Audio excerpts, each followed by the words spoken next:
사도행전 15장. 유대에서 내려온 어떤 사람들이 형제들을 가르치며 말하기를, 너희가 모세의 율례에 따라 할례 받지 않으면 구원을 받을 수 없노라고 하더라.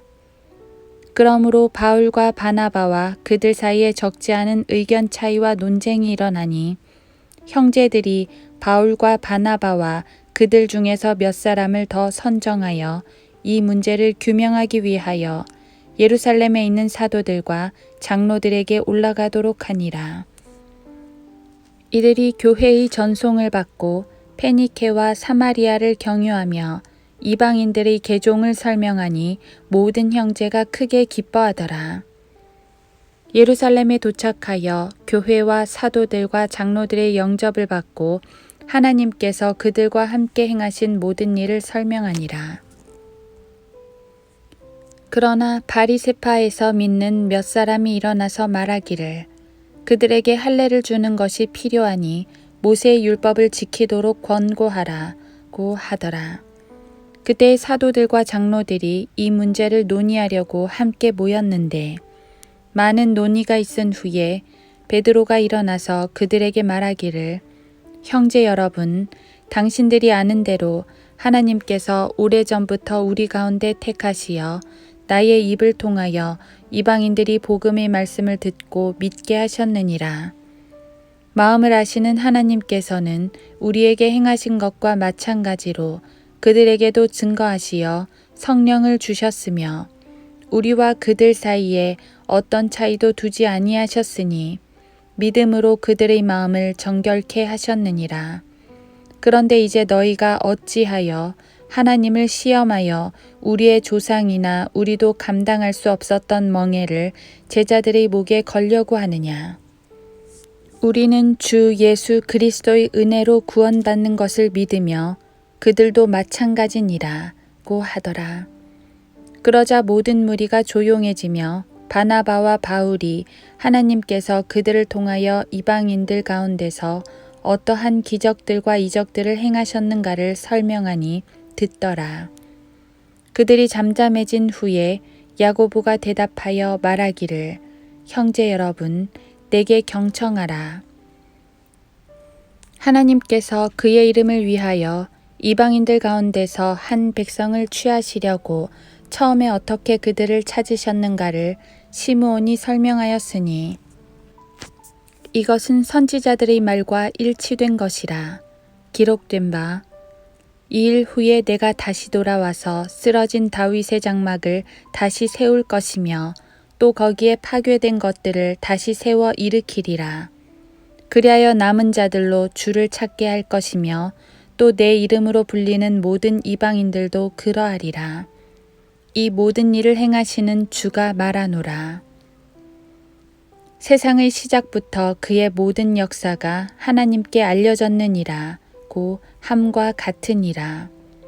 그러므로 내 판단은 이방인들 가운데서 하나님께로 돌아온 사람들을 우리가 괴롭히지 말고 다만 그들에게 글을 보내어 우상으로 더럽혀진 것과 음행과 목매어 죽인 것과 피를 삼가게 하자는 것이라. 이는 예로부터 각 성읍에서 모세를 전파하는 자들이 있어 안식일마다 회당에서 그 글이 읽혀졌음이라고 하더라. 그리하여 사도들과 장로들이 온 교회로 더불어 그들 가운데 사람들을 선정하여 바울과 바나바와 함께 안티옥으로 보내는 것을 좋게 여기니 곧 형제들 중에서 지도자인 바사바라 부르는 유다와 실라더라.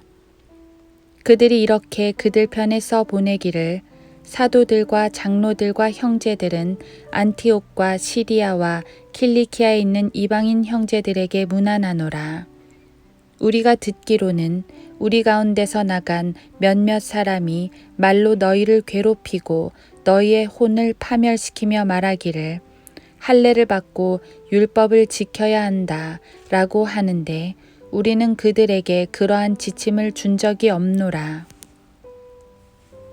우리의 사랑하는 형제 바나바와 바울과 더불어 사람들을 선정하여 너희에게 보내기로 일치 가결하였으니 그것이 우리에게 좋은 것 같도다. 그들은 우리 주 예수 그리스도의 이름을 위하여 자기들의 생명을 바친 사람들이라. 따라서 우리가 유다와 실라를 보내는 것도 그들 역시 동일한 것을 너희에게 입으로 전하게 하려 함이라. 다음이 필요한 것들 외에는 너희에게 더 이상의 짐을 지우지 않는 것이 성령과 우리에게 좋은 것 같으니 곧 우상들에게 바친 제물과 피와 목매어 죽인 것과 음행을 삼가라는 것이라. 이와 같은 것들로부터 너희가 스스로 조심하면 잘 되리라. 평안함을 비노라 고 하더라. 그리고 나서 그들을 보내니 그들이 안티옥으로 가서 함께 무리를 모으고 그 편지를 전해주더라. 그들이 읽고 그 위로하는 말로 기뻐하니라. 그때 유다와 실라도 그들 자신이 선지자이므로 여러 말로 형제들을 권고하고 강건케 해주더라. 그곳에서 잠시 지체한 후 그곳 형제들로부터 평안히 가라는 전송을 받고 사도들에게로 가려 하되 실라는 오히려 그곳에 머무는 것을 좋게 여기니라. 바울과 바나바도 안티옥에 머물면서 많은 다른 사람들과 더불어 주의 말씀을 가르치고 또 전파하니라. 며칠이 지난 후에 바울이 바나바에게 말하기를 우리가 주의 말씀을 전파한 각 성읍의 우리 형제들에게 다시 가서 방문하여 그들이 어떻게 하고 있는지 알아보자고 하니 그때 바나바는 마가라고 하는 요한을 데리고 가고자 결심하였으나 바울은 팜필리아에서 자기들을 떠나 함께 사역하러 가지 않은 그 사람을 데리고 가는 것을 마땅치 않게 생각하더라. 그러므로 그들 간에 심한 의견 대립이 있어 서로 헤어지니 바나바는 마가를 데리고 배로 쿠프로로 떠나고 바울은 실라를 택하여 떠나니 형제들이 그들을 하나님의 은혜에 의탁하더라.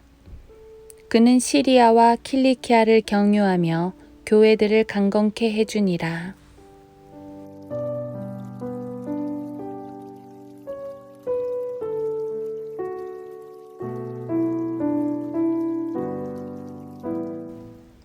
하루 한 장 사도행전 15장 우리는 주 예수 그리스도의 은혜로 구원받는 것을 믿으며 그들도 마찬가지니라. 사도행전 15장 11절 사도행전은 성령님께서 이끄시는 복음의 역사입니다. 모든 경우에서 그렇듯이 역사가 진행되면 진통도 따르지요. 여기서는 이방인들이 구원을 받자 바리새파 출신 그리스도인들이 제동을 건 것입니다. 이방인들이 믿는 건 좋으나 그들도 구원을 받으려면 율법을 지키고 할례를 받아야 한다는 것이었지요. 그들은 유대인이나 이방인이나 동일해야 한다고 생각했습니다. 차별을 두지 않는다는 점에서는 좋으나 그 동일해야 한다는 것이 율법 아래로 들어와야 한다는 것이었습니다. 여기서 베드로는 전혀 다른 해법을 내놓습니다. 유대인과 이방인을 동일시하는 것은 같으나 그 답은 율법이 아니라 은혜였습니다. 유대인들, 특히 바리새인들에게 율법은 포기할 수 없는 것이었습니다. 그것은 그들의 정체성과 같습니다. 그래서 예수 그리스도를 믿고 교회 안으로 들어왔음에도 불구하고 여전히 율법을 지키는 것을 중요하게 생각했습니다. 그런데 율법을 포기하라니요. 그것은 그들이 더 이상 바리새인일 수 없다는 것을 의미합니다. 그런데 성령님의 놀라운 역사를 보십시오. 베드로와 바울과 야고보의 연속적인 설교 앞에 바리새파 그리스도인들은 고개를 숙입니다. 아집을 피우지 않고 하나님의 역사를 받아들인 것입니다. 물론 승복하지 않는 이들도 분명 있었겠지만 적어도 성령님께서는 그들 가운데 놀라운 역사를 계속 행하십니다. 우리 유대인들뿐 아니라 그들 이방인들도 그리스도의 은혜로 구원받는다는 이 말은 참으로 놀라운 것이었습니다. 유대인들은 율법을 지킴으로써 하나님께 받아들여졌다고 생각해 왔는데 그게 아니었기 때문입니다. 아무리 정결하게 살았든 더럽게 살았든 그런 건 하나님의 은혜 앞에 아무 상관이 없었습니다. 은혜 아니면 아무도 하나님께 받아들여지지 않기 때문입니다. 아무리 거룩하고 깨끗한 삶을 산들 그러한 행위가 하나님께 받아들여지는 게 아닙니다. 하나님 앞에선 누구나 죄인입니다. 조금 더 깨끗하던 조금 더 더럽든 마찬가지입니다. 예전 예수님께서 죄인의 집에서 식사를 하실 때 바리새인들이 비웃었습니다. 예수님이 죄인과 어울리신다고 말이지요. 하지만 그 자리에 예수님 외에 의인이 어디 있었습니까? 예수님은 누구와 식사를 하셔도 죄인과 식사를 하신 것입니다. 거룩하신 하나님의 아들께선 누구와 만나셔도 죄인과 만나신 것입니다.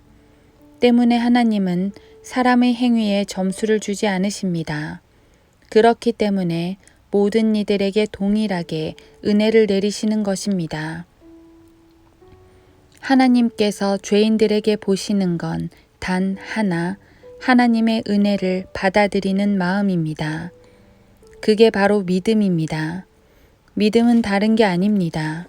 모든 이에게 내리는 하나님의 은혜를 받아들이는 결심이 믿음입니다. 그래서 믿음으로 말미암아 은혜로 구원을 받는다는 것입니다. 에베소서 2장 8절.